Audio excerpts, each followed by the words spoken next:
They run for 1,500 meters, an exhausting endurance race that is the last of 10 track and field events over 2 days of competition. It is called the decathlon. Some say it is the most challenging of all athletic events, and they called the Olympic champion the world's greatest athlete. Even those who do not win can claim a remarkable level of physical conditioning and mental discipline as every muscle is pulled and pushed to its outer limits. On a summer day in Munich, Germany in 1972, a young Soviet named Nikolai Avilov wins the Olympic gold medal in the decathlon. Second place silver goes to his countryman Litvinenko. Katus from Poland wins third. But there are no medals for 10th place. That's where the tables put the young American, number 992. However, for him, it is not a defeat. It is merely part of an odyssey that will end 4 years from now in Montreal. On that day, the world will know his name.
This is Bruce Jenner. He trains on a beach in Northern California for one of the most important days of his life. But it hasn't always been this way.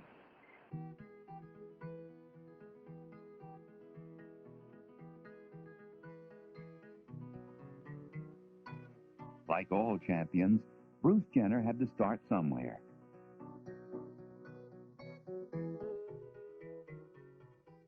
When he was little, he was a very active young man. He was constantly on the move.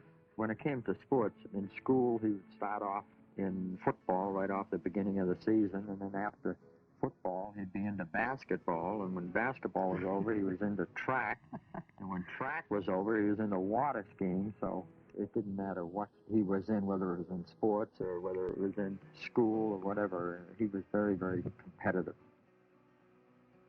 As a teenager, Bruce Jenner was a national champion water skier. He was offered a job in a water show in Florida. Instead, he decided to continue his amateur career at Graceland College in Lamoni, Iowa.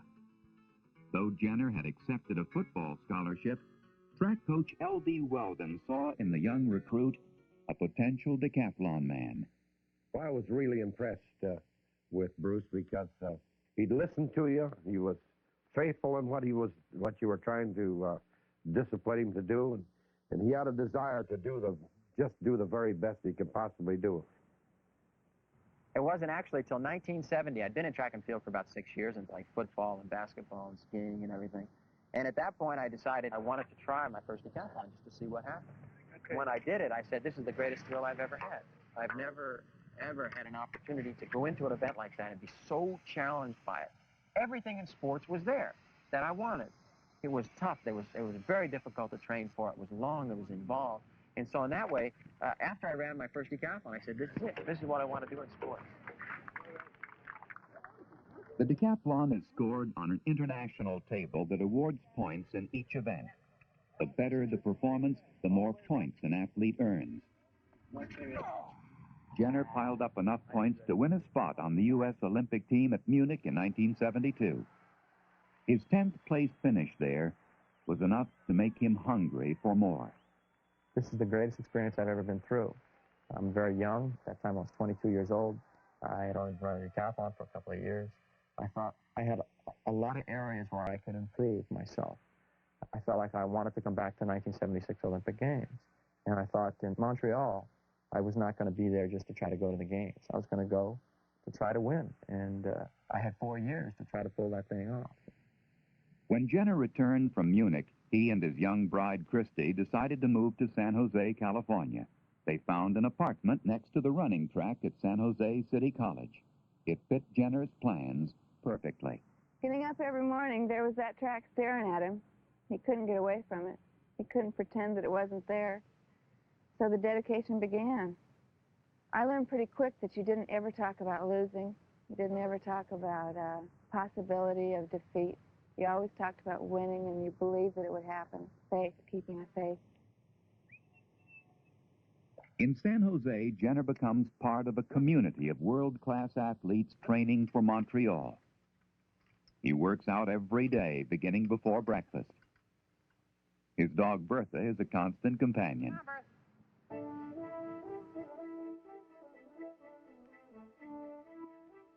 Most track athletes concentrate on a single event. Jenner can afford no such luxury. He must work on 10, honing his technique, building his strength, improving his speed and endurance. This is no part-time job. He spends 6 or 7 hours a day on the track. In the rest of his waking hours, his thoughts are never far from Montreal. He runs hundreds of miles, and each one brings him just a little closer to a gold medal.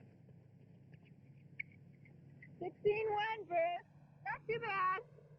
Snap it up next time. He also finds friends who are training for some of the same dreams, including Vince Stryker, another young decathlete. Together, Jenner and Stryker put in the time, run the miles, and lift the weights. The hardest part about this is trying to get the weight up on top of you, okay? Put them on your knees, and then lean back and kick one leg and the other leg right, sort of one right behind each other, and get it up. Still come here.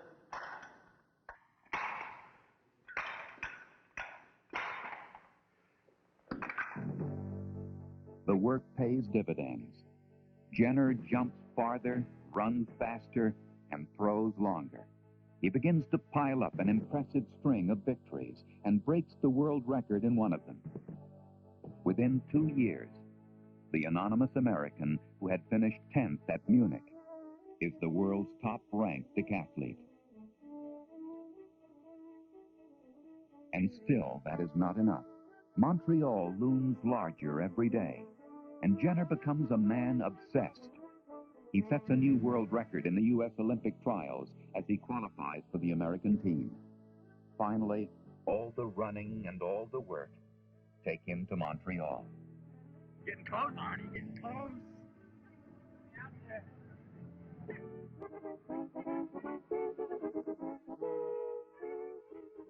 July 17, 1976. The 21st Olympiad opens, and Bruce Jenner is there.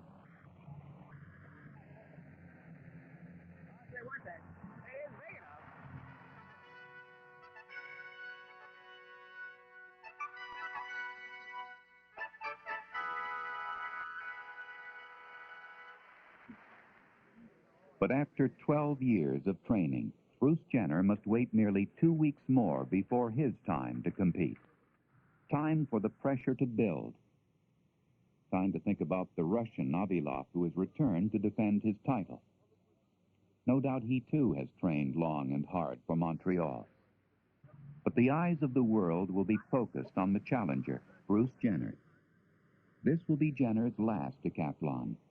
He has decided that win or lose, he will not compete again.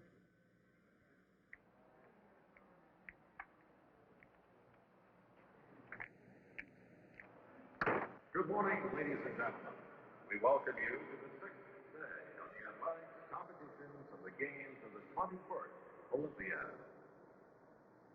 It is a confident and well-rested Bruce Jenner who comes to the starting line in the first event, the 100-meter race. But if the excitement does not show on Jenner's face, it is evident on those of his family and his friends sitting in the yellow T-shirt section. To them, he's already a champion. The 100 meters is such a cold and heartless event because it is so short. It's only one race. It's over in a little over 10 seconds. Because it being that one chance, it's a scary event. If you make a mistake at any time within that 10-second period, it's going to cost you valuable points. It's 26 points for every 1/10 of a second.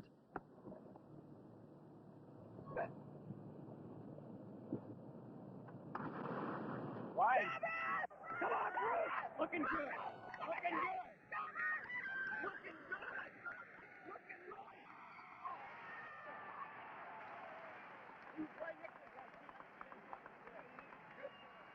Jenner sets a personal record in the 100 meters. He's off to a good start as he goes into the long jump. The decathlon is a very personal event. Each event, you have what we call a PR. It's a personal record.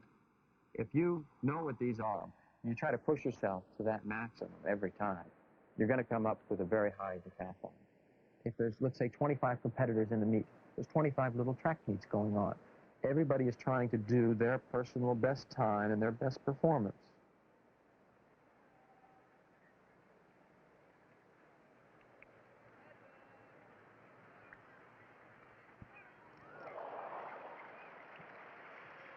Good jump, I guess. What's good? 705. 705. What'd you say you wanted? 7.21. But no. It's still not as good as you want. In the long jump, each competitor gets 3 tries.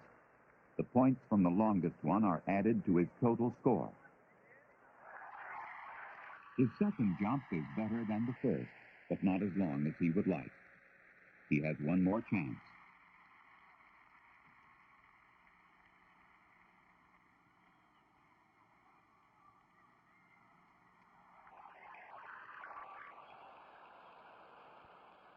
I just felt at that point that was a good jump.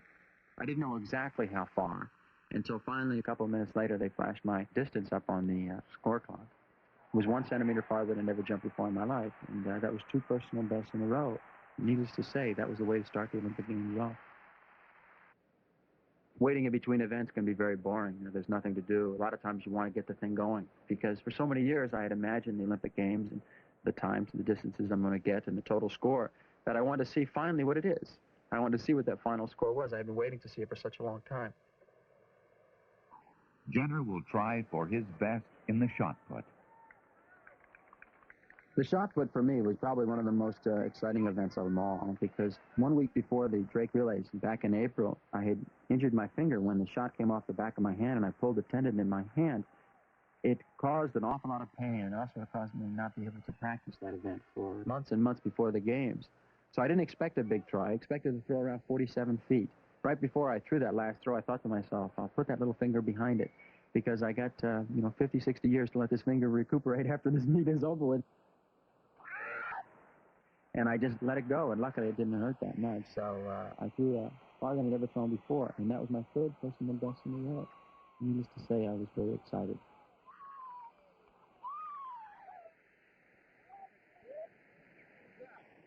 In the high jump, each competitor jumps at increasingly difficult heights until he misses 3 times at any one setting. The high jump is always a fun event. If you're rested up enough before the event takes off, you're going to jump very high.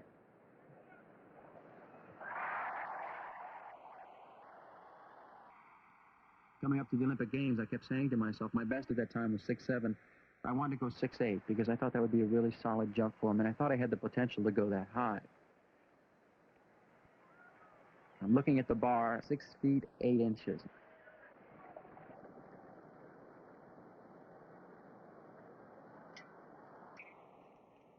I should be able to clear that bar. There's no reason why I shouldn't. I'm in the best shape. I'm stronger than I've ever been, and I could be able to jump higher than I've ever jumped before. It came down to my 3rd attempt. I took the approach, and I remember having a good, solid run at it, and I had good speed, and I took off.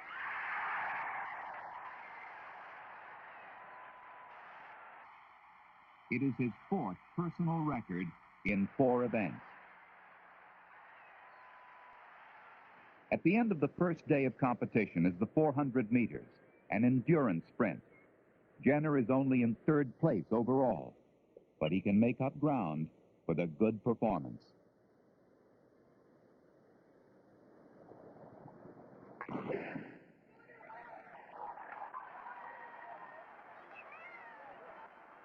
When you're out there on the track, it's a very lonely thing. Even if there's thousands of people in the stands, television cameras everywhere, 20, 30 other competitors down on the track, you're very lonely because you personally have to come up with the best performance you can get. Nobody else is going to be out there helping you. There's not going to be another guy going to run the second half of the 400 meters for you. You have to do it all yourself. But on the other hand, you won't be out there unless there's other people off the track who will help you out tremendously. You don't want to let them down. It's a lot more fun to end a meet a winner than it is to end a meet in 2nd place. Jenner wins his heat in the 400 meters with a time of 47.5 seconds, another personal record. The first day of competition is finished. Jenner is still in 3rd place, but well within striking distance. Avilov knows that Jenner's strongest day is yet to come. It rains all night. A wet track could mean trouble for the competitors. I finally got up the next morning. It had stopped raining, but it was still very overcast. It looked like it could rain at any moment. I grabbed all my stuff, went down to the track, and started warming up for the hurdles, and felt very good. But at that point, I felt a little cautious. I felt like I've got to get through this first event and just get a decent time. I don't care what my time is. I just have to get some points for it. The hurdles have never been one of Jenner's best events. Now the slippery track introduces an element of uncertainty. Jenner knows that medals have been lost by men who fell in the hurdles. He has seen competitors in earlier heats trip and lose valuable time. Now he is concerned less with a personal record than with simply not making a mistake.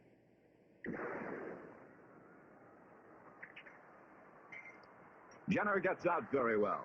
Bruce is getting over the hurdles. He's not banging his legs on the hurdles. He hasn't knocked one down yet. Scarona Capola wins it. Jimmy Safrance is 3rd, and Jenner gets a solid 2nd. Looking for Jenner's time now, it's 14.84. That's 866 points for Jenner. He has done what he wanted to do. He holds on to 3rd place. The 4 events which remain are Jenner's strongest, beginning with the discus. The discus is an event that's a very easy event not to do well in because it's a very technical event. It's a spinning motion, and at any one point in that spin, if you don't have your feet put properly in the right position, right underneath you, and a good base, the discus is not going to go far. Jenner's first throw travels over 50 meters. The second falls short of that. He prepares for his 3rd.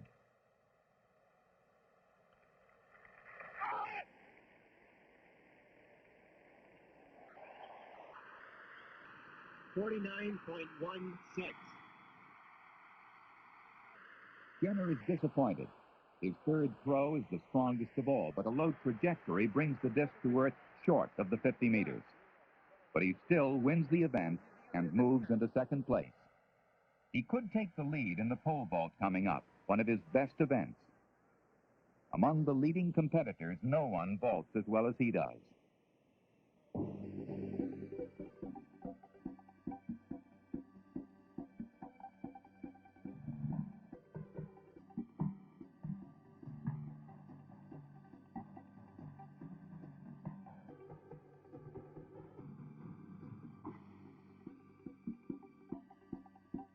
The pole vault is a fun event. There's no way you can get around it. It's fun to come running down there and plant the pole and go hopefully 16 feet in the air, come down in a nice big soft pit, if everything works out well.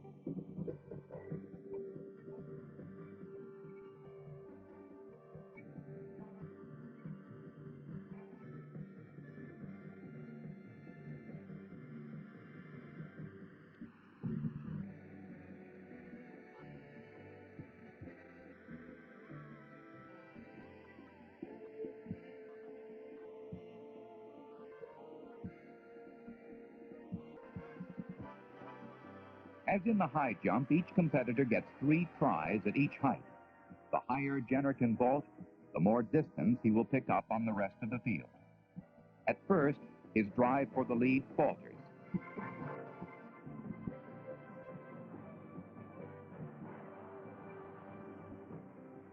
But Jenner is at home in this event. It was the first track and field specialty he ever tried as a schoolboy, and he has come to rely on it over the years. It rarely has failed him. The international scoring tables favor good pole vaulters, and Jenner sees his opportunity here. He has cleared 4.7 meters. The bar is moved to 4.8. He misses the first, but tries again.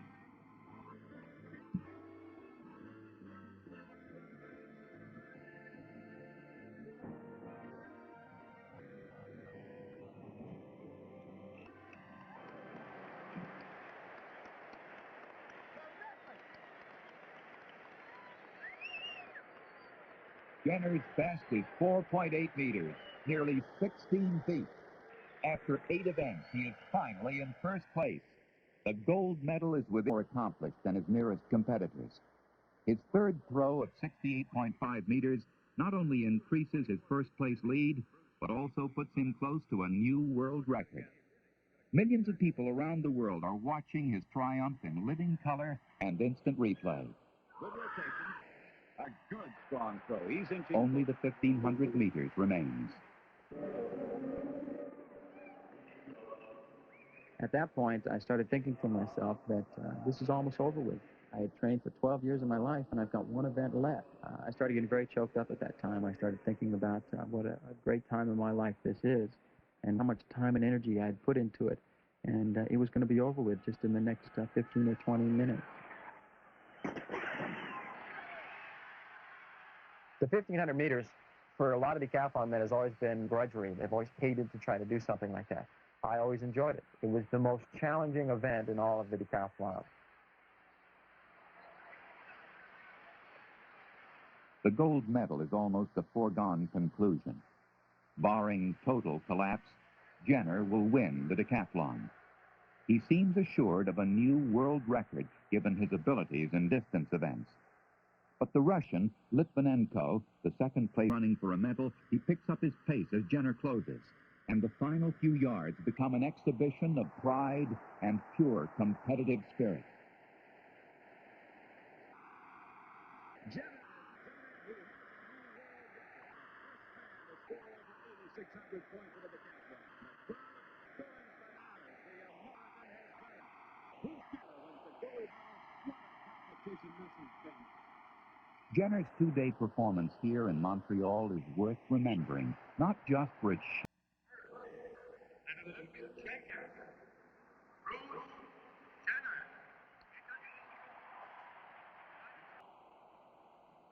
The unknown in Munich had become a national hero and an international figure.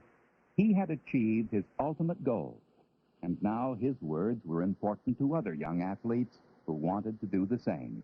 When competing, often you feel good during your event, but have you ever felt like dropping out of a race when you're competing sometimes? Because, you know, we all have ups and down days.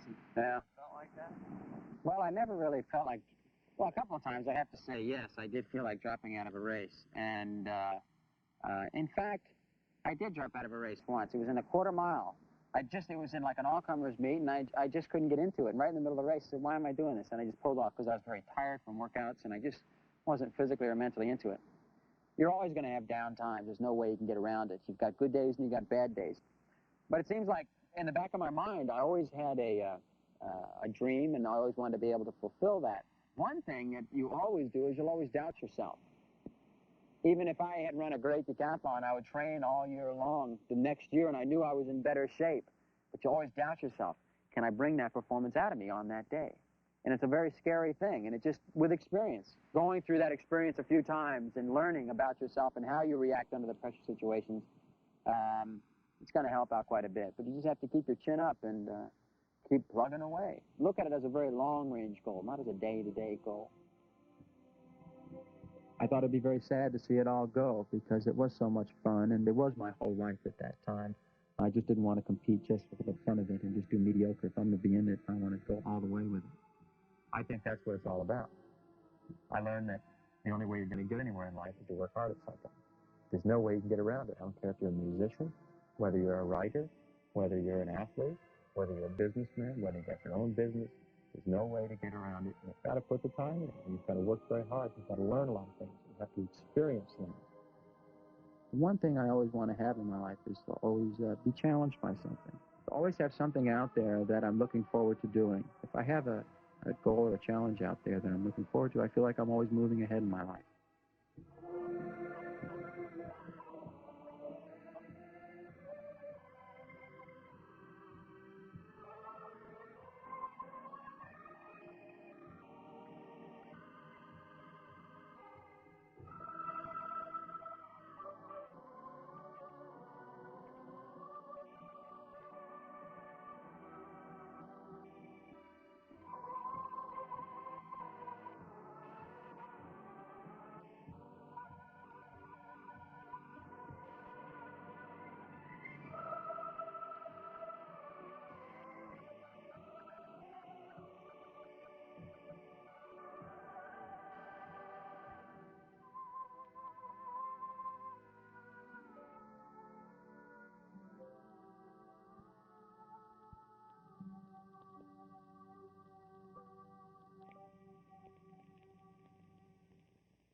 This film has been a presentation of the Wheaties Sports Federation.